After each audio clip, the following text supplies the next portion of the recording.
lot to unpack today, and we Yes. might possibly have quite a number of questions. So I'll be Yes, happy sure. for us to get started. So please. Okay, sure. Not a problem. Good evening, everybody. Very glad that you could join us in this session. It's going to be a very exciting session. My name is Mariah Tembo, and I am the Ecosystems Associate at Bongo Hive. And today we're joined by Mr. Christos Diakosavis and Kawela Malupande, who is the Growth and Partnerships Manager at Bongo Hive. So just a quick background on Christos. So he was the force who led DigiPrint Zambia, and he navigated the challenges of the local market. And he's here today to share some practical skills that he experienced as well. So please feel free to ask as many questions as you can. We're going to be having a question and answer session after the first session. So please feel free to do so. At this point, I don't want to waste a lot of time. I'm going to hand it over to Kawela to start the conversation. Thank you so much, Mariah. And to our audience joining, I can see we have close to about 40 people joining us. Please type in the chat. We just want to know where you're joining us from. But super excited and glad to have you here. Amazing guest that we have, Christos. There's a backstory that I haven't to explain the reason as to why I am excited to be hosting this session. But I would like to mention, especially to our audience and maybe some more background, Christos. I think, as you know, we're quite biased towards technology as Bongo Hive.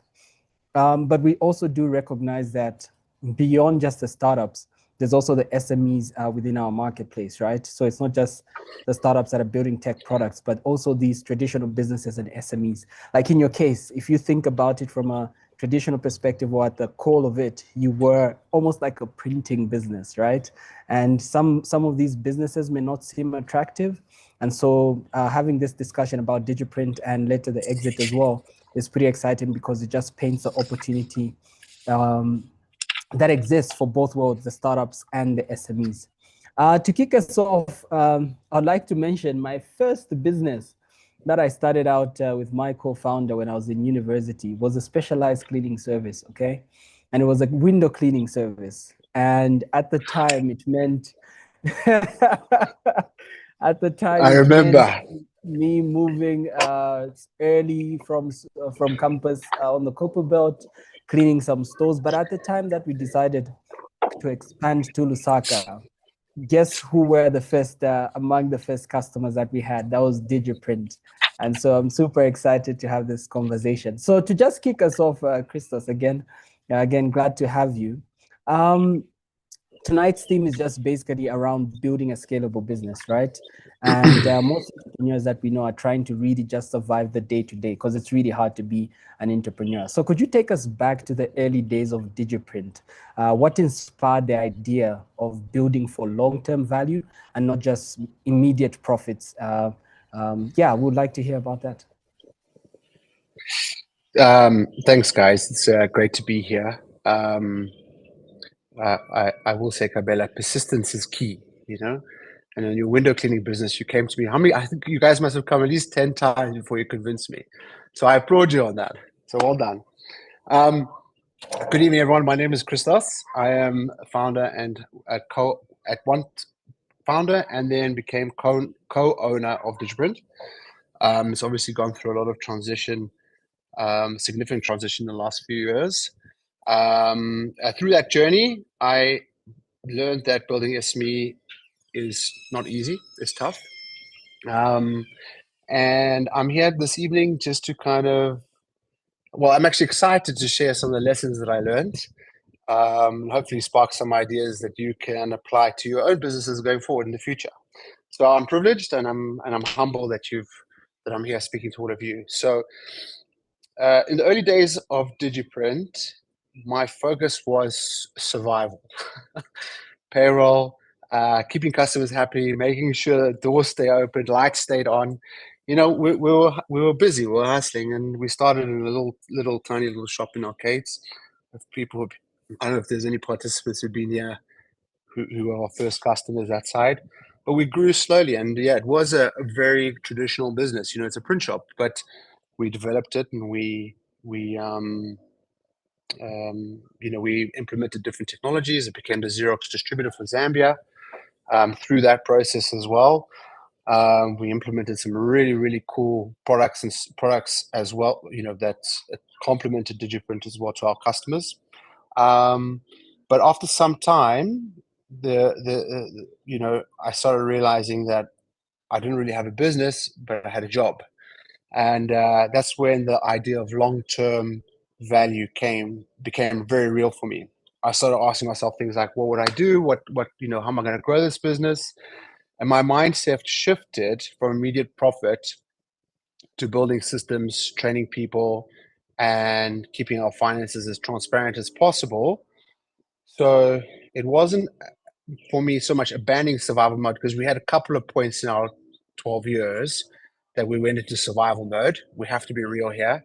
And it was, it was all about gradually putting things in place and building this foundation that meant Digiprint could run and grow, eventually transition without me. That was the idea, whether that be me stepping out as the MD and taking a different role, or because I had no idea, scaling was just about growing the business at the time. I never started. I have to be honest. I never started with the intention to sell the business. So yeah, I mean that's it. I mean that's how we started off. That was the thought process in the beginning. Yeah.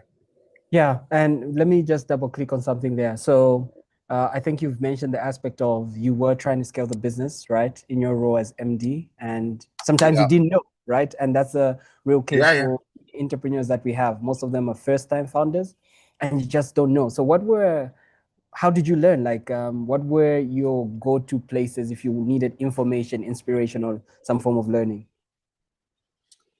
I think the best learning was the mistakes. That was the most painful way to learn. But it was, I'm a true believer. I believe that, a not so smart person, I don't want to say the word because it's quite rude, but not so smart person makes the same mistake twice. So a smart person learns from their own mistakes, but a super smart person learns from other people's mistakes. So I just used to watch the industry. I used to join forums and all this kind of stuff, and I would just look for the mistakes and I'd look for the errors in other people's industries. And I wouldn't do it locally because I felt that if I can bring in something new from the outside, from a global perspective, where I could get stronger and better ideas from whether it be technology that would help me with my processes and my systems, or wherever it was. But I had a lot of support through the way. I had mentors. I had a very good partner in Xerox. They were great. So they have fantastic tools available to us that allow us to train online and all that kind of thing. So there was a lot of tools. But I will say this as we're talking about imparting knowledge. If you don't ask, you don't get. If you don't go ask and seek for help, it just won't automatically come to you. You've got to go out there and you've got to go find that help. You've got to go train yourself. You've got to inspire people to train themselves as well. Yeah, I think that's very clear. Can you? Yeah, and so okay, the cool. other side to it that I want us to just touch on is the aspect of which you mentioned. When you started out, you didn't start out to sell the business, right? Yeah. And I think this adds to the contrast between built to last and built to sell, right? At what point did you kind of like begin changing that philosophy? Like, what made you change your approach to deciding, say, hey, I think we can exit the business and I think we've built some value here? Okay, let's look at it this way. I think that's a great question, but let's look at it this way. Is a business that's built to sell not the same as a business that's built to last? This is not, I mean, I'll ask you that question. I'll put it back to you. And the reason why I say that is if I put myself in the perspective of someone who's looking to acquire, unless I'm looking for something that's in distress, or I'm looking to strip the assets or whatever it is, I think I'm going to want to buy a business that's built to last. So I would argue with you, and I'd say for me it's really the same thing, right? So you want to build a resilient customer base. You want to build a capable team. And that's exactly the kind of business that someone would want to buy, a business built to last. Absolutely. And I think since you threw it back at me, I think at the core of that would be then the focus on building value and Yeah, exactly. value, of course, for the partners. But more importantly, I think a business that's really built to last is built on value, is focused on value for customers. And I would like to believe that was your approach at Digiprint as well. Yeah, I mean, we really did. I mean, I never built this business with the idea of flipping it. You know, it was not that callous, right? My focus was always building something sustainable that could outlive me, where that meant me selling or me transitioning to a different role. Yeah. And having someone take over that place. I think I mentioned that earlier, but that's it. So and that goes on to would someone who's looking to acquire, or an organization, whatever it may be, would they see value beyond the founder? Yeah. And that's what I try to. That's the foundations of the 12 years that I try to create effectively. And what were some of those critical systems that I think you... Okay, I lost you there for a second. Can you ask me again? Or that you started putting in place as you were trying and make sure that it outlives you, right? Could it be from a finance? I think was it from a finance perspective, process perspective? What did that look like? So, for me, all the technical things behind are easy. So whether you put you have systems with your finances, systems with your operations, and the rest of it, I think that's pretty easy to put together. There's so many products out there. There's so much information out there. It's really easy to do. But if you've got no one to run it, what's the point, right? So for me, it was really focused on my people. I was quite it's a bit left field, but I never employed anyone for their skill. I employed people who I would enjoy being around every day, because and who had potential, because I didn't want to go to an office and sit around with people who were like-minded, right? So I would employ people, and I'd look for people who had the same kind of characteristics as me, who would laugh and joke and have fun with me, and I would train them, and I'd build them up to a point, and I'd get really focus on that skill development, because I didn't want to be bored at work. Absolutely. So yeah, so if there's any of the participants listening in who know us, they know we had a good time at Digiprint. It was always a fun environment to be in, and that's the kind of thing that I created. But really, going back to your question, my main focus was definitely the people. Okay. Yeah. And so maybe for an entrepreneur, young entrepreneur, probably he's saying, okay, yes, I do believe I need to have the right people in the right positions as well to support me.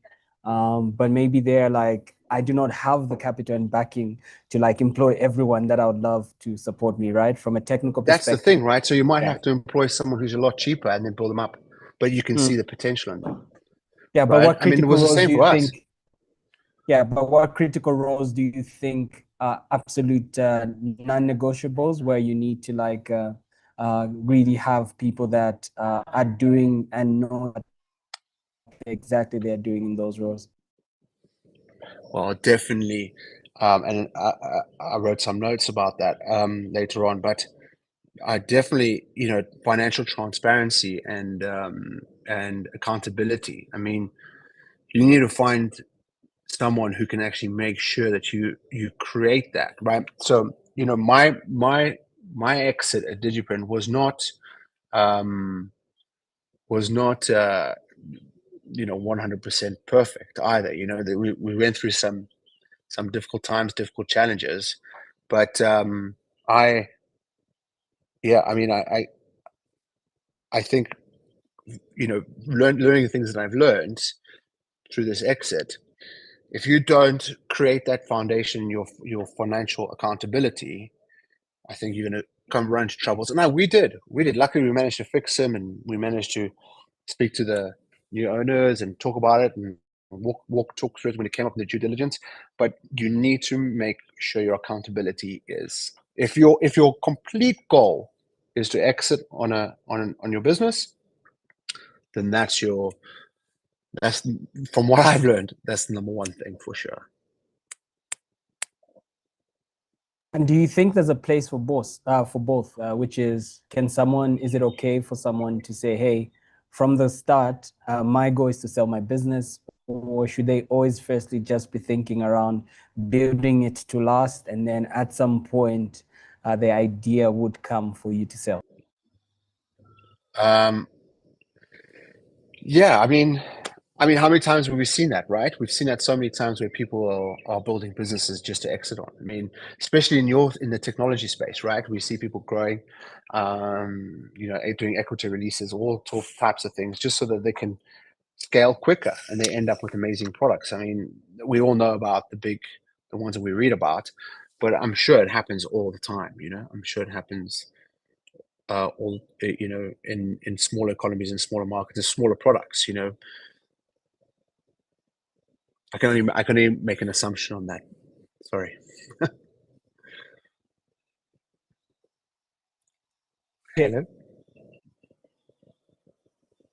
You. So And I've lost you again. Since you touched on the aspect of technology, right? Can you hear me? Can you hear me? Yeah, I can. Yeah.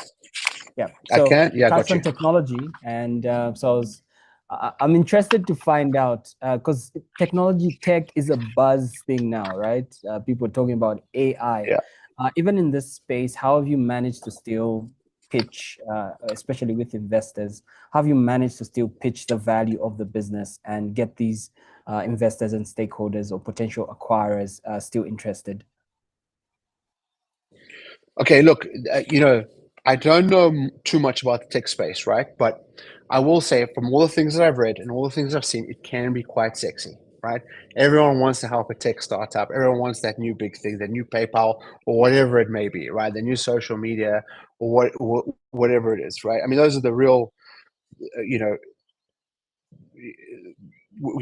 people with the buzzwords. Every single business article you open up, it's all about that right now. But what we did is we adopted in the back office, if that makes sense.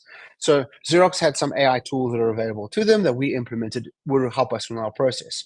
So before we were exiting, before we made the decision to exit, before we started looking at that, what our focus was to reduce the cost to sell. Does that make sense? So not okay. We went through COVID, and we had to cut scale down. We had to, change locations and all sorts of things to just bring that bottom line down, right? But after that, we thought, okay, well, how can we do it? We've made so much. We've cut back so much on our monthly expenses. What else can we do? So our next step was cost to sale, right? So we use specific tools. We found specific tools which would allow us to do that, and we're just about to implement them. But that was how we were going to transition into that space. So we'd probably be, would probably be the customer.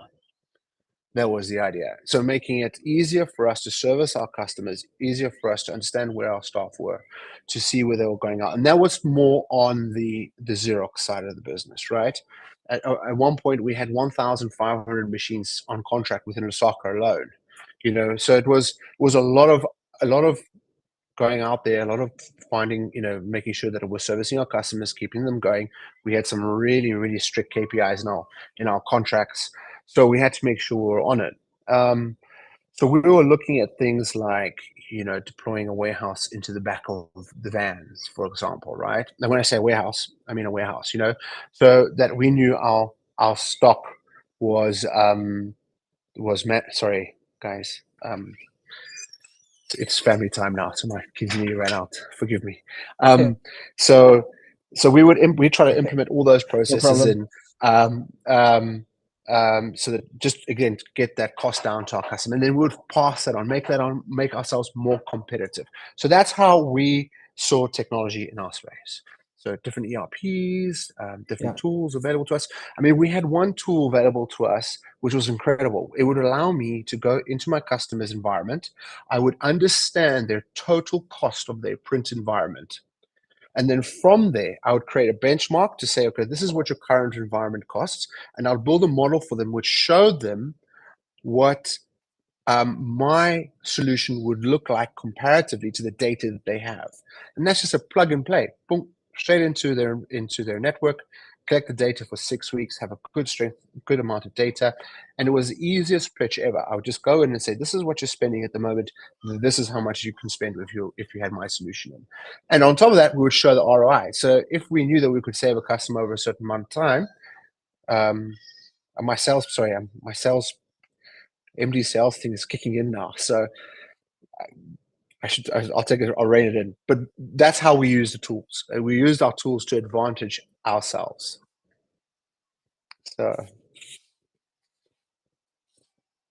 I love that response, Christos. I think that's absolutely brilliant, and it's made me think we need to take a step back. We need to pause a bit and take a step back. But before we do that, I just want to comment on that. So you've painted, and I think this is very perfect. You've shown that yes, technology is critical, and in as much as it wasn't used directly to serve the customers, but I can see how it was a lot more critical on your own operations, making you more efficient, lowering that cost, which I think is very key. And yeah, which again comes back to the aspect of it being essential. Why I asked that we need to take a step back is because I think it will be important that we talk about the Digiprint business model. I'm sure there's someone on the call here who just sees the 2, 3, I think the stores that you have. We have the East Park store, which is of course the biggest store. I know you had stores at Cosmopolitan Mall. We had Copper Belt as well. And maybe that's what they think Digiprint is. It's just bring your paper, we print it, and you go. But I can tell from what you just described, it was quite broader. Do you mind just painting a picture of what the business model for Digiprint looked like? So on a basic level, what we did was we tried to separate the businesses, right? So even though it was one business and there was a lot of symbiosis between the two departments, right? So we'd have the print shop effectively, and then we had the Xerox distribution on the other side. The Xerox distribution was always bigger and always had annuity business in it as well. At one point, when we first started Digiprint, we were doing very, very well with walk-in sales. And I thought to myself, what guarantee do I have that that customer will come back to me? Do I have a very risky business where I'm going to look here and look at the customers today and then tomorrow they might not be there? I have to create some sort of annuity in my business. And the only way that I could do that was by creating contractual work where I could bring it in. Now, in the print business, in the print space, especially in the on-demand, over-the-counter space, there's not much room for contracts. You know what I mean? We were servicing customers very quickly over the counter, on-demand printing, effectively. That is very difficult to say to someone. Let's say, for example, the UN. To go to the UN and say to them, "Listen, guys, I'm prepared to give you a contract. This is what I'm prepared to charge you, XXX," because it didn't suit their models. I was losing that business to the offset printers, the bigger printers who have the capability, where people don't need to walk in and get it. They're happy to wait 2 weeks for their jobs. Whereas what we could do as Digiprint was, it was quick, good quality, and over the counter. So 1,000 flyers we could have by the end of the day quite easily. If you went to some of my competition, you'd probably wait 7 to 10 days on that. Just because of their print queues and the rest of it. But their cost was way cheaper. So contractual work was difficult to come by as a result. And then I thought to myself, okay, I've got to expand the business and I've got to bring in something that's going to make sure that I have a constant amount of cash or funds or cash flow coming into the business. And that's when coincidentally, and this is how it is in business, sometimes divine synchronicity offers you an opportunity. I got a knock on the door. I was a Xerox customer and they said to me, "Would you like to be the Xerox dealer for Zambia?" And I was like, "Sure, why not? Let me look at it." And I thought selfishly at the time, okay, I'm going to have my input costs now at distributor pricing. I can have the opportunity to play with the pricing again one more time on the on-demand space.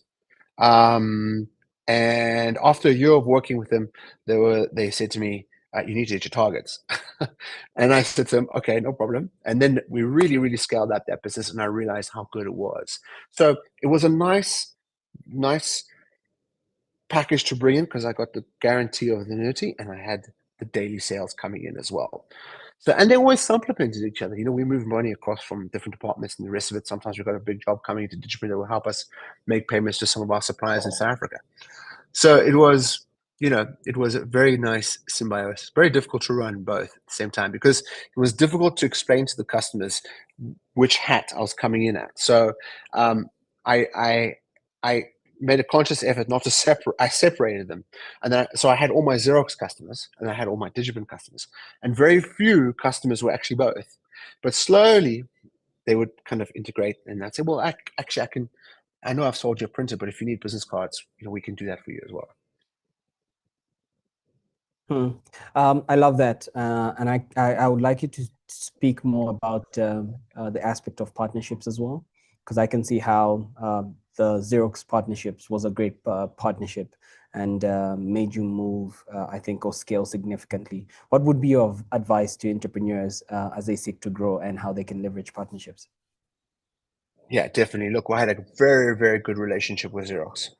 I have to even credit them for my business. And it's very simple things, guys. You build that relationship. It takes time. Build that relationship. You build confidence. You build confidence in yourself to them. They feel comfortable with you. By the end of it, we had 60 to 90 days credit. Sometimes I would call them up and say to them, listen, guys, I've got a special project that's coming on. I'm supplying to this X ministry or this customer or whatever it was. It's a huge purchase. Can we make a deal that I pay you only once I get paid by them? How long do you expect it's going to be, Christos? It's going to be this long. But in order to get to that point, right, what did I have to do, right? I never missed a payment to my suppliers.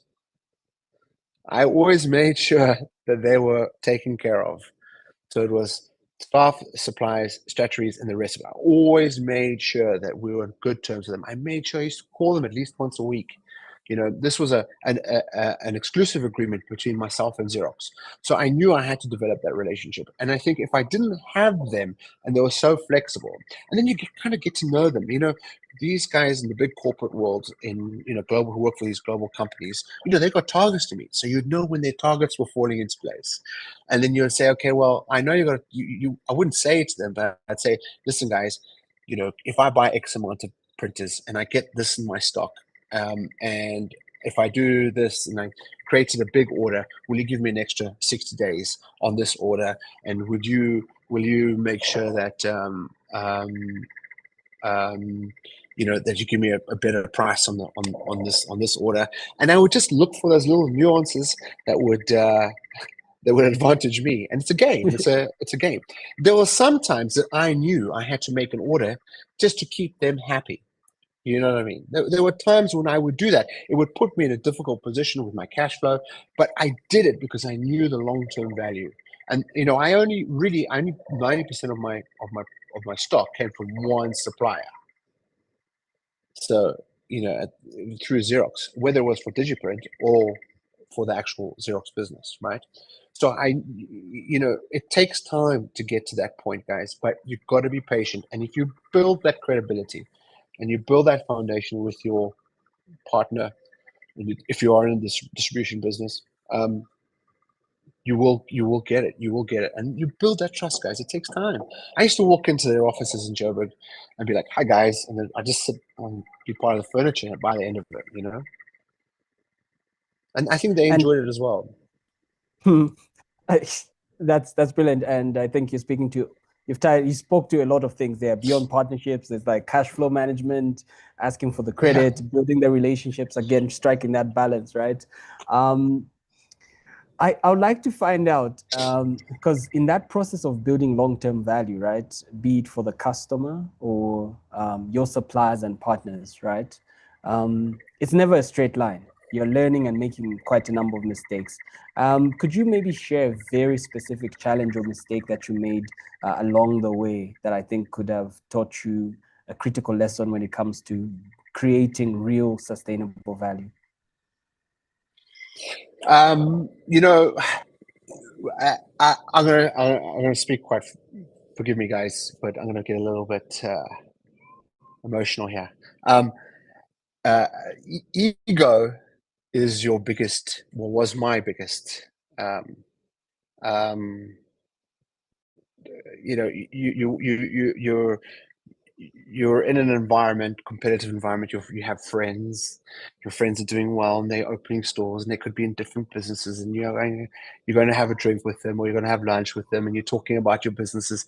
And I think at some point, maybe I expanded a little bit too quickly than I should have, and I don't think I had the right people in place to and I'm going to try and say this as politically as correct as possible, had the right people in place who looked after the interest of the business, who had the same motivation as me, who wanted to grow. And I think that was probably the biggest learning curve I ever had. It was very expensive. Okay, so it was very expensive. Okay.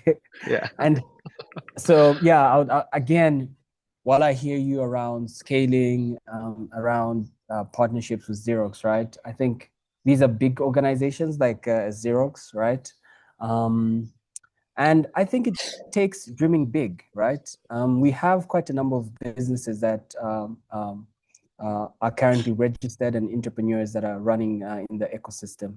What was it from the get-go that you were thinking big and playing at that scale? Or what would be your advice to someone who needs to unlock just that ambition of thinking a lot more broadly and not operating at a small scale? Because I mean, I don't know if this would have been the case. Digiprint would have been like a small shop. I'll give you a real life example, right? So during COVID, it was crazy, right? We all know that, right? And we lost a lot. We lost 75% of our revenue. So it was a really, really difficult time for us. And brought the business to its knees. I have to be honest. And we're in a difficult position, but I really tried my best not to compromise my staff and the rest of it, like just trying to do the right thing. Okay. I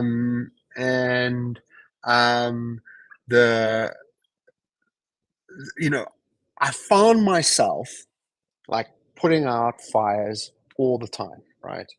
I found myself micromanaging again, and I found myself doing all those things again. I kind of sat down and I said, I'm not thinking about scaling, right? So I took those easel, and I did like a vision board, right? And I said, okay, well, where do I want to get? Okay, yes, we've gone through this difficult time. Where do I want to get to? What do I want to do? What do I need to do to get to where I want to be, right? And I wrote those all down. And I made sure that once a month, I found something on the grand scale, because you have your day-to-day, you have your where you want to get to, and then you have your real big dream, right? I did one thing towards the bigger dream. I found one item on that list, and I really made sure, okay, that's what I'm going to do this month. That's one more step to the bigger dream. So yes, guys, think big. Think big. Think as big as you can. Go for it. That's brilliant. And could there be a misconception that you had while you were building that you think just fell apart while you're building the business? Of course. Yeah. Of course. So many times, man. What I'm saying here, guys, it's not a perfect world, right? Sometimes I felt like I was going to go run 100 meters and someone was chopping my legs off just before I was about to start. You know what I mean? Like, there's so many things that can go wrong. So many different variables, things that are out of your control. And I think the key thing there is just to pick yourself up and keep going. Sorry, I missed that. I think my internet was unstable, but I hope my audience got it. Audience got it. Yes, brilliant. Yes, because there's always so many misconceptions, I think, out there, and entrepreneurs find it difficult what to believe and not to believe. And like you said, you often only get to find out the hard way. But also in that process, I think, which is something that you touched on, there is, in building value and a valuable business attractive enough to be sold, it's important that you build a healthy company culture, right? And how did you ensure that this was achieved at Digiprint, that it wasn't wholly dependent on you, but building that healthy company culture as you involved a lot more people? I don't know. I think it's just I say that, but I've never actually confirmed it. I hope that my staff enjoyed it as much as I did. My employees enjoyed it as much as I did. I think they did. I hope they did. but guys, I think it's just, a like-minded mindset. You know what I mean? I think that's it. It's just creating that mindset within the organization, and you will be disappointed. There's no doubt about it. I've been hurt by my employees as well. You do a lot to create this environment and create this mindset, and people will let you down. Not everyone's perfect. Um, I think going back to the financial discipline and the transparency in the books, I've employed people who let us down in that portion in the past and got us into some trouble, and we fixed it obviously and we resolved them. But it's in that specific thing, it's better to make decisions based on data. But when it comes to people, I think you just got to put your people person on, your people hat on, and think like that. You know what I mean? I think you need to have some sort of empathy and you need to be kind. I mean, if I put a message, I remember I'd put a message on the group and say, guys, I need someone to come help me. I'm going to be here till 10 o'clock at night. I get 3 or 4 or 5 responses from people. And I think, it takes time. It takes trust as well. You have to trust them and you have to give them responsibility. And no matter how many times you've been hurt and no matter how many times that you've been disappointed, you just got to keep doing it. Otherwise, you're just going to end up putting out fires yourself. That's it. I think just creating that mindset around it. And how do you strike that balance? Because sometimes you see how your employees would very be saying, easy. Hey. Sorry? Very easy. Very easy. So, You because what I want to touch on compartmentalize. is your employees would be like, hey, my contract is like 8 to 5, but you want people to go beyond the call of duty. How did you strike that balance, or how did you reward such values within the organization from I mean, look, obviously we followed all the requirements, right? So overtimes and the rest of it and whatever, But we had a thing, like sometimes we did 24-hour jobs and we were in there 24 hours, I would give a certain amount for overtime. I'd make sure they got transport to get home, and have dinner. Sometimes I'd come in and we'll have a couple of beers, just to bring the morale up, you know what I mean? And we're at the end of the job. We've been working till 11 o'clock at night, and everyone's really tired, I'll come in, buy a few pizzas, have a beer. Do you describe yourself as a workaholic? No, but my wife thinks I am.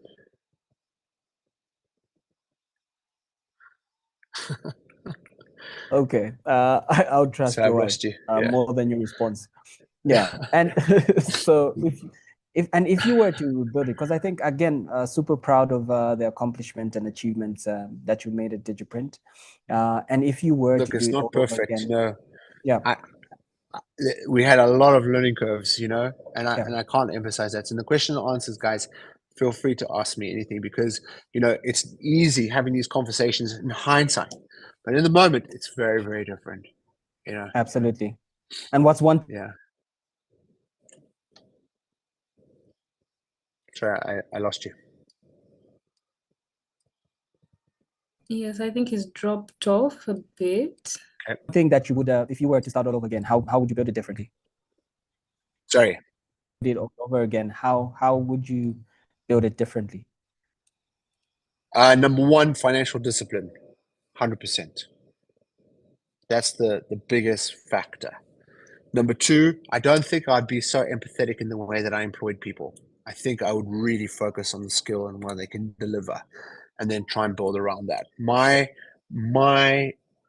ethos of employing people that I like, just because I wanted to enjoy the company that I was in while I was at work, worked 60% of the time. You know what I mean? Sometimes people were just not up to that standard. And I created costs by doing that because then I would have to employ someone else, but who would do the job, but would find space for the person in another position, right? And that's not efficient. That's not effective. And I created quite a big payroll, and those are the things that I would change here. So financial discipline, and definitely a good focus on the payroll, getting the right people and to do the right job.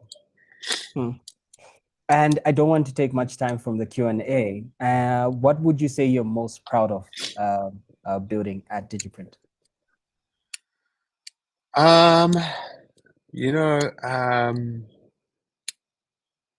at 2017, 2018, 2019 was the best time at Digiprint, and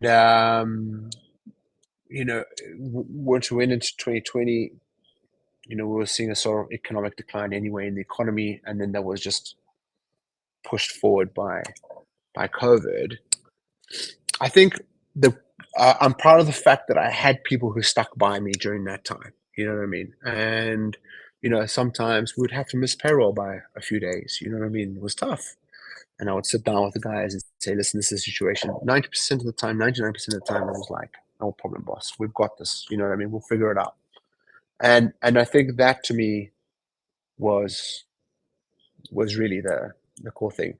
I don't miss the business. I mean, I finished the handover a couple of months ago, right? So I've only been out of the business for a while.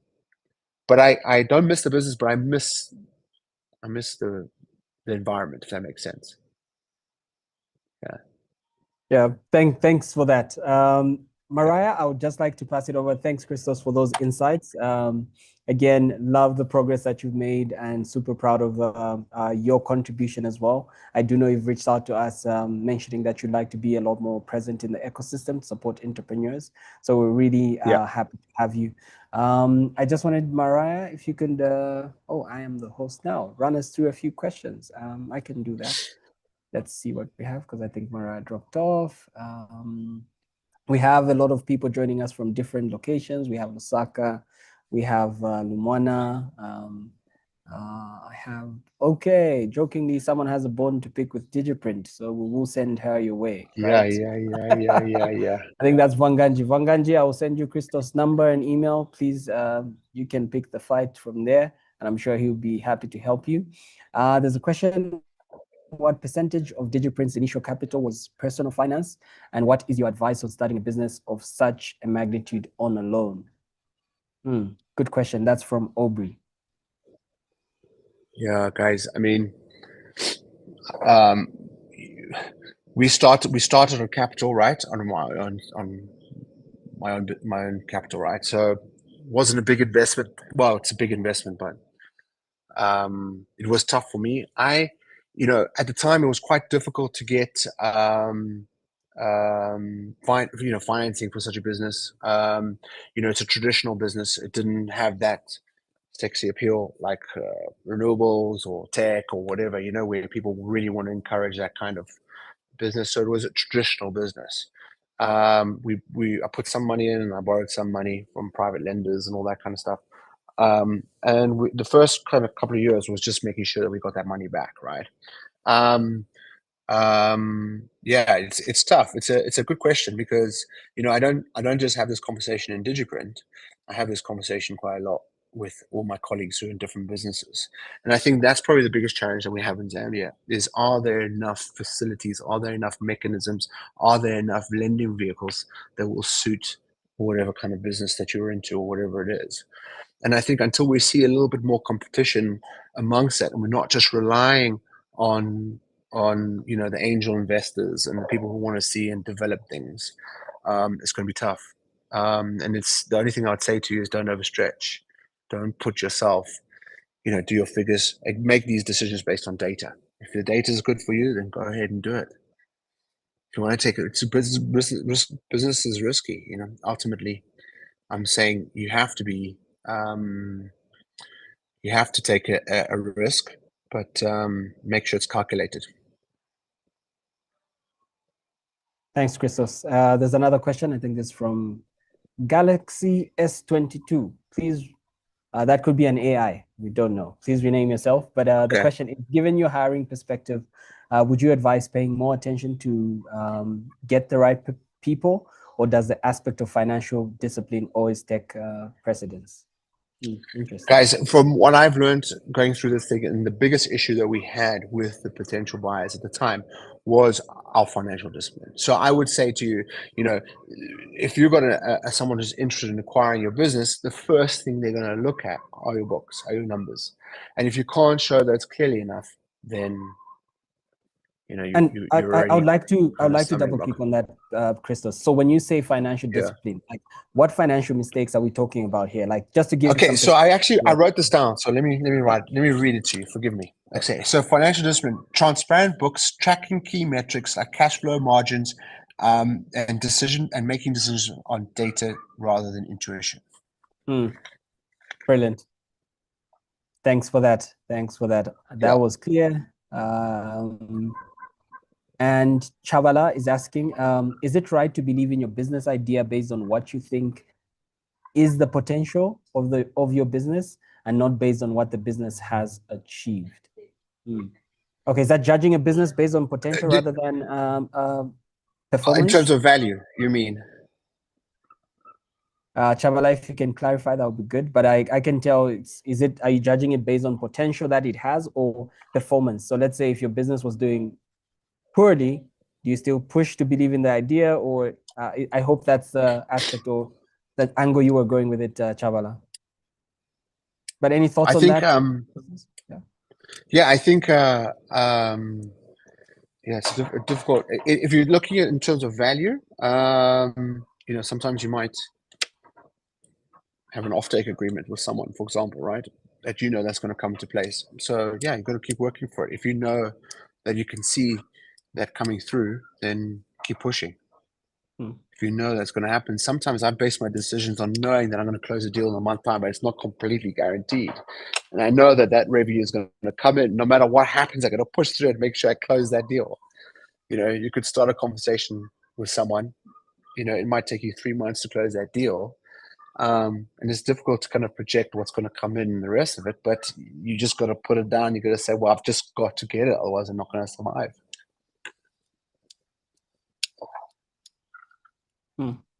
And I'll pick, I think, let's see, look at time, maybe about 3 more questions. So how did you know when was the right time to get into credit for the purpose of scaling your business? That's from Chawela, I think. Let me read. Make decisions based on data rather than intuition. When you've got the data, you can get that money in. No, we were quite lucky. Absolutely. We had some good growth years, and we grew a lot of we scaled our business, from 2014 to 2018 to 2020, basically mostly on cash flow. So we were lucky enough to develop those cash flow to create that annuity, and we didn't actually borrow that much. We would borrow things for equipment once in a while, but not huge values to help us scale up, but rather we were in, getting asset finance to grow it up. Thank you for that. Jump to the next question. Shekan is asking, any books, articles you would recommend to new entrepreneurs, or you can even make it more broader. Any resources guys, that you would recommend? Listen, so there's a term, I don't know what it is, but there's a person who buys every single book but never reads them, right? You can go onto Amazon and you can have a look at all these books, and the cover looks great, and it's David Goggins, and it's Tim Ferriss, and it's this, and it's all these guys, and you follow them on Instagram, and you follow them, you think, okay, great, I'm gonna buy this guy's book, and the rest of it. I don't know. I think the real one I really enjoyed was Ray Dalio. But he's a really smart guy. If you look at any of his books, they're really, really good on principles. I think Principles is the first one he did, which is really nice. But I think don't read into that too much. You know what I mean? Like, again, I'm talking from my own experience, from my anecdotal experience, my own experience. So, I could be completely wrong.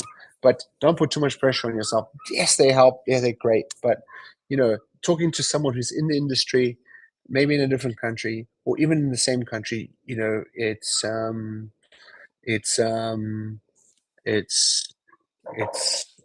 it's probably more valuable, even talking to people who are in different industries just to see what's going on.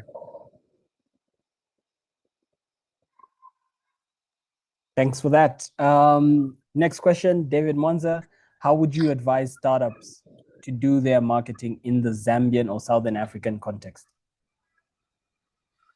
Right now, it's pretty evident, right? I think social media, right? Seems to be the strongest one. I think you just got to have a really good strategy behind it.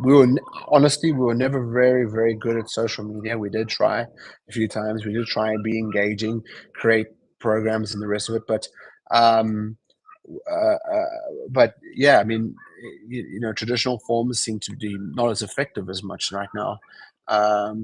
Having said that, when you've got a great special, chucking in the paper and you see your stock leaving, a week later, you just never know. I think you just got to look at it. But I think at a continual reminder, I think social media is number one. And I say this because I don't know if any of you guys, I mean, I'm not a DSTV subscriber anymore, but I think DSTV spends more marketing on advertising to their own customers to continuously remind them of what their services are. And if you have it, you know that, right? And I think that's the beauty of social media, is that you can utilize those tools available to you just to keep reminding your customer base of what you actually do. Yeah, thanks for that. I'm sure he's emphasizing social media because his biggest competitor on social media was Tony, some China guy who always sells signs on TikTok. Really famous. I hope you know him, Christos. Yeah, he's great. I mean, he's funny, right? I mean, like, he's amazing. Let me pick another question. I think this one as well is from Walusiku. And he or she, I can tell, is asking around navigating regulatory challenges for your business. How did you navigate any regulatory challenges? And what's that? Especially if the business model is new and unique and existing regulations do not yet fully accommodate it. Your advice? So we had a couple of things with Zicta. I think we had to do type approvals and all that kind of thing. Some of the equipment that we were bringing in, especially on the ones that carried Bluetooth and different things around that. I think just understand your environment really, really well. Don't think of these institutions as difficult. I think just go in there knowing that that you've got to comply and ask for help. I mean, I've always found, even with ZRA, like the best thing to do if you're not sure, give them a call, say, how do I navigate around this? And you'll find they're actually very much willing to help you. Don't be afraid to question for the right reasons these regulatory bodies, whatever they may be. I think they're here to serve us and us to serve them. So it's definitely a symbiosis. We had a good relationship with Zicta. We always made sure we did our type approvals and the rest of it. And it's the same with ZRA. I think if you keep on top of that, then it's good. You can build that relationship there as well. Brilliant, thanks. Let me pick one more. I saw one more. It's around advice. What advice the choice of location? Okay, I see the second part you responded, but what advice the choice of location for your stores, and how did this affect your pricing? It definitely made us the most expensive printer. That's for sure. We had the most expensive rentals. So it was a trade-off, right? So best locations, most visibility, and the most action. I would measure that by, I would ask the locations how many visitors they expected. For example, East Park Mall, I think we get 10,000 visitors a day. So if you put that in perspective, you're paying it a premium for that rental, but is the place that's got 25% of that foot traffic, at a 75% of the cost, right? Where's the trade-off? And that's how I would look at it. I would look at where I could get the most feet in front of this is specifically referring to print shops, right? So where I'd get the most amount of feet in front of my store and the most amount of visibility. And specifically in those areas, I'd always look for drive-throughs. So if you remember me in East Park, when we were in arcades, we were right in the middle. In East Park, it was the entrance, right? So everyone saw it as they were coming in, even if they didn't need to. Again, it was that continuous reminder. Brilliant. I can see how, and I think this speaks true to your advice, let every decision be based on data, right? I can see from your foot traffic, I can only imagine what that looks like from an accounting perspective, your fixed cost, all feeding into the pricing, right? Which is something that I can pick already from you just speaking. So now, and let me know if this is something that you can mention. Tell us about the exit and the process of the buyout itself. This is me adding in a question that wasn't typed. Tell us about the exit. Yeah. If you don't mind sharing value, I think that would be great. And what's next for you right now? Yeah. So my main motivation was actually personal to exit, right? I just wanted to spend more time doing different things, and the opportunity came, and I'm you know I'm happy about the people who bought it, because I'm proud of Digiprint, and it's a business that now I can see will thrive without me. So, which is great. Yeah, it was the right time, right place, right people to acquire it, and I wish them all the best. And I think they're going to do a great job. I think they're going to do a better job than me. I think they're going to scale it up more. They have more capacity. They can synergize with their other businesses and grow their businesses further. Was a good experience for me. Even the handover was an incredible experience, because I was starting to see how other people ran their businesses, which was really, really interesting. And I actually learned a lot in that handover period, just working with the new owners. And it was interesting to see a different type of perspective. Um, I I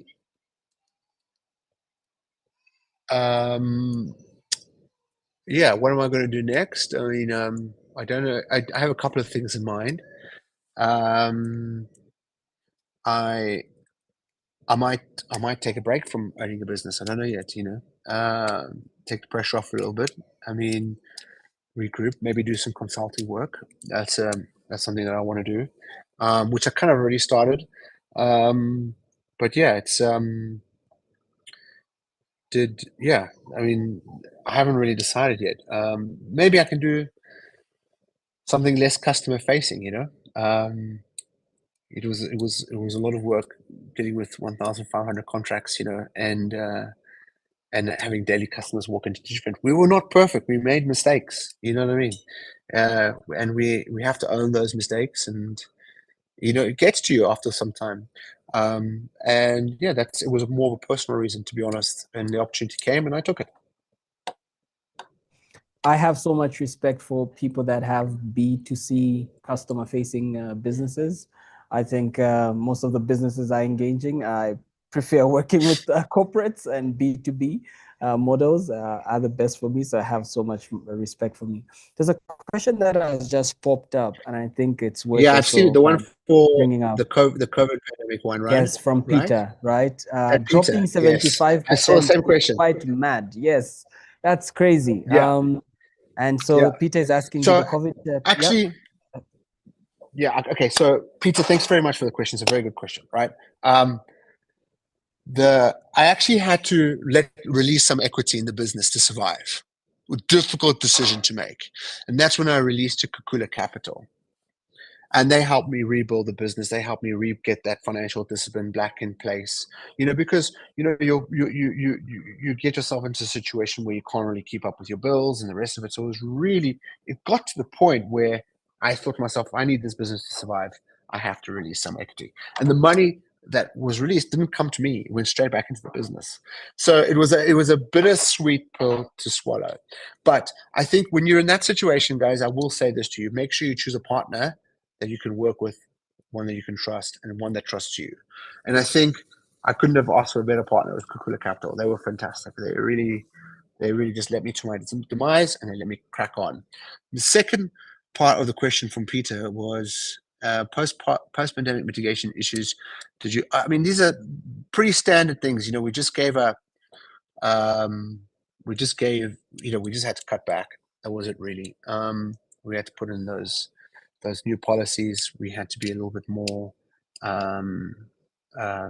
tighter in our spending. We just had to put all those things in place. It wasn't flashy. It wasn't a sexy business at that time. That was a very difficult pill for me to swallow, because we were doing so great and then so badly so quickly. You know what I mean? And yeah, absolutely. It was. There were times where I'd look and go, "How am I going to be payroll this week?" And then 2 days before the last Friday of the month, and suddenly we'd find it somewhere. You know what I mean? You just had to make it work. So it was a tough time. So absolutely, it definitely made me think about selling more as well, because it takes its toll, and I think I can only just pass on those experiences to the new owners, and I'm still in contact with them. I speak to them on a daily basis. The MD and I work very well. She's doing a great job, and I'm still open to having those conversations with her. So I'm always imparting my experience within that business, but yeah, it was tough. Peter, you hit a nerve there.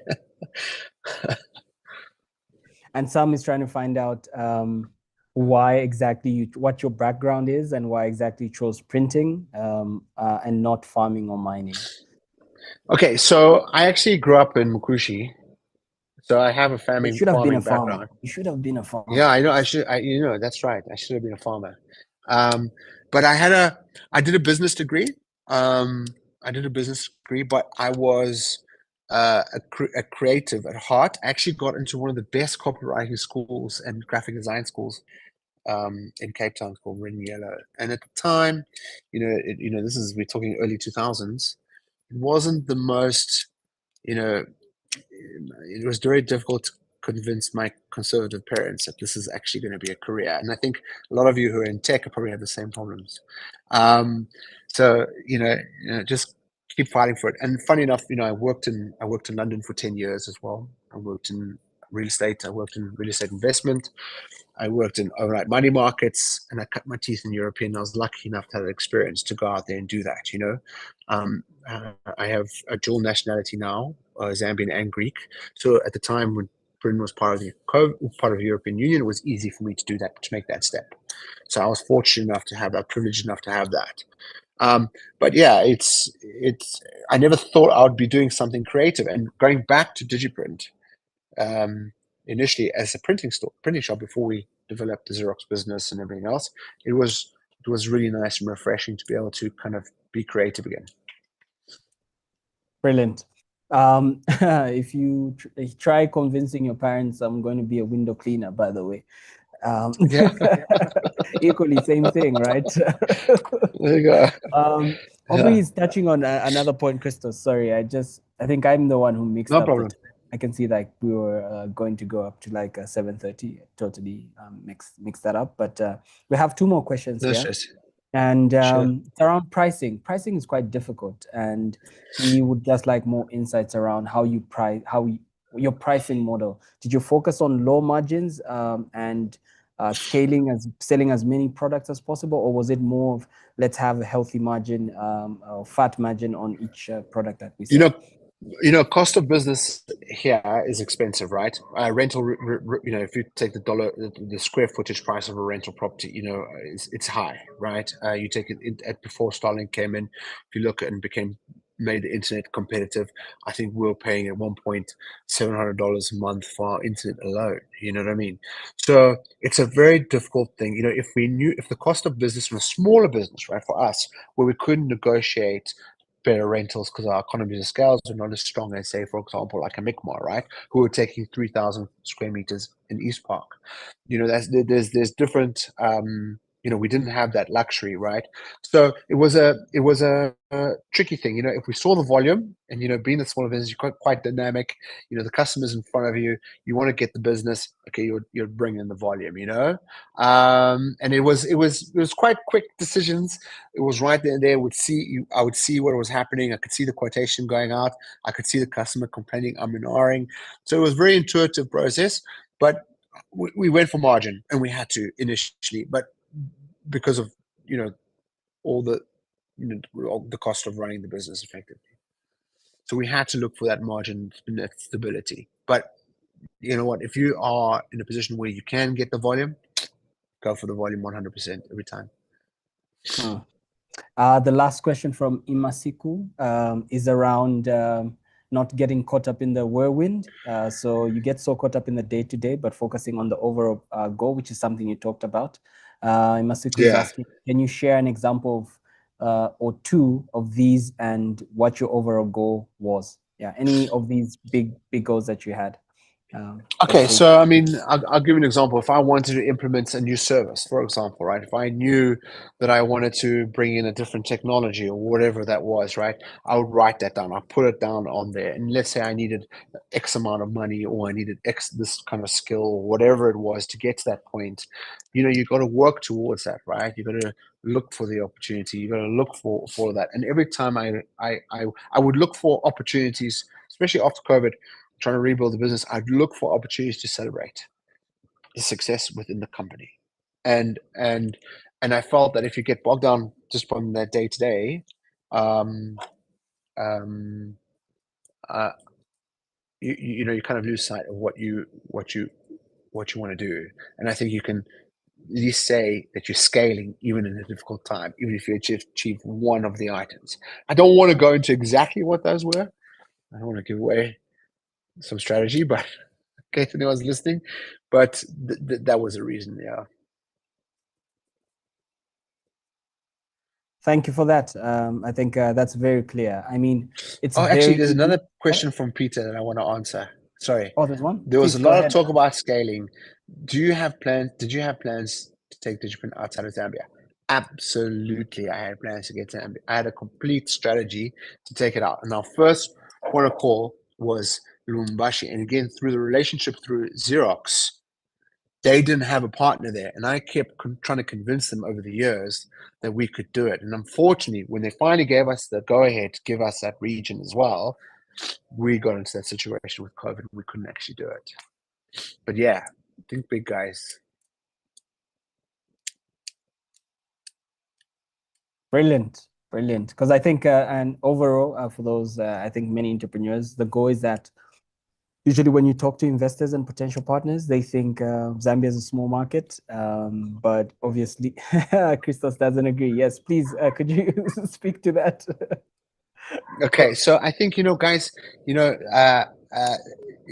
if you think about it, we may be a small market comparatively to say someone like South Africa or whatever and the rest of it, but there's just so much going on here, and I think you can find that niche, you can do it. I think no matter what you do, whatever you do, if you always have in the back, and I'm saying this with a big caveat, right? We were not perfect, but if you could strive to deliver the best service you could for that customer in small markets, guys, in a difficult competitive economy, you would get that person coming back to you. Whether you're a mechanic or you're a doctor or whatever it is, or a lawyer or whatever business that you have, a traditional or non-traditional business, you can just deliver, you're winning. Do what it says on the tin, guys. If you open a Coca-Cola and a tin and it's a Fanta inside, it doesn't sit well, right?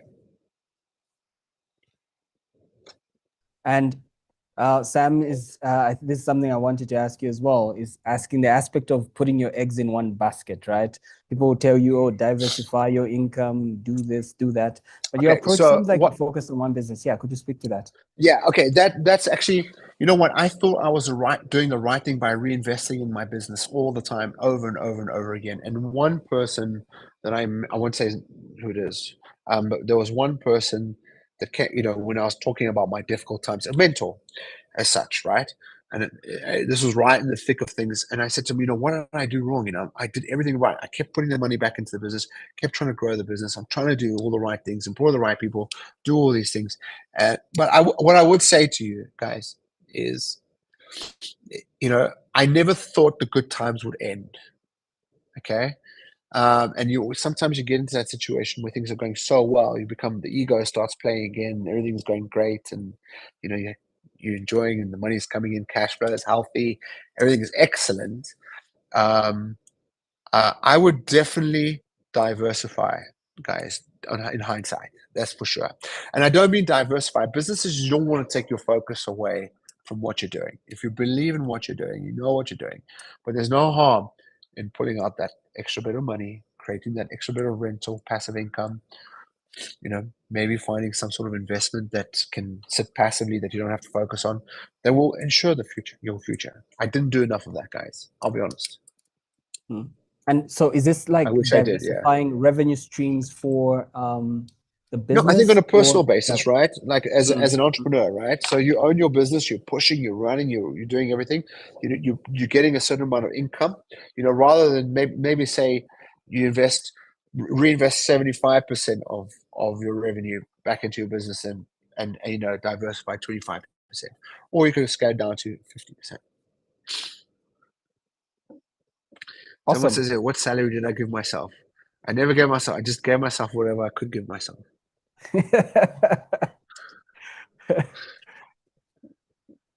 That was Chanda, right? Do you put Yeah. yourself on a salary? Okay. What does that look like, Christos? When you say give yourself whatever you can give yourself, is it a case of we have a good month, so I'm adjusting my salary Yeah, I mean, downwards? look, We have a bad month. yeah, sometimes I put money back in, right? Upwards. Sometimes I put Yep. money back in, sometimes I had to. Maybe I had, I knew that the cash flow was coming, the contract was due or whatever it was, and I needed to pay my supplier. I didn't want to let them down, or I didn't want to miss a deadline with ZRA. I put the money back in. I knew I'd get it out again. It was very fluid. It was very, very fluid. But yeah, I mean, as long as you are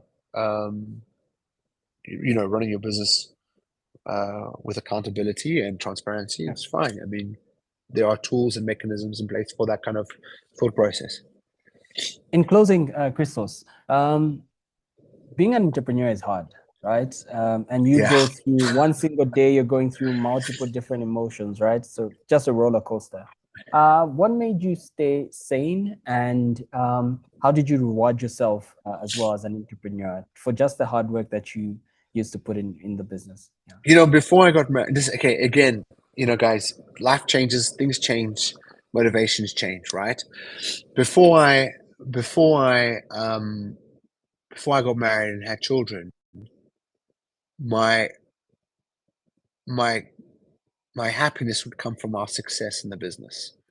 So it was like I was pushing and pushing and pushing and pushing and just creating that, looking for that next high, that next sale and the rest of it, But then again, when you get married, all of a sudden things change, responsibilities change, you have kids. I've got 2 young girls. I've got a 3-year-old and a 1-year-old now. In fact, today's her birthday, the 1-year-old. But yeah, you just got to find that balance, guys. Work is good. Work is great. You'll never get anything without putting the effort in. And I think if you have the opportunity to put 100% effort in, and you thrive on that, and you get gratitude from and fulfillment from that and purpose from that, go ahead. If you when things change and life changes, it's pretty cool coming home and your daughter being really excited to see you. And I think there's value in that. And I think then your motivation changes, right? Then you think, okay, well, what can I do now for my daughter?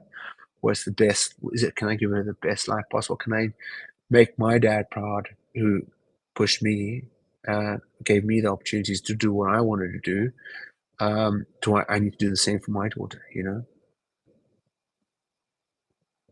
Thank you so much, Christos, and happy Yeah. birthday to your daughter, by the way. Thanks. That's amazing. Seeing the beautiful smile, them running towards you is like super amazing. And Yeah, it's great. What's a question you would have wanted me or the audience to ask you, and what would be your answer to it?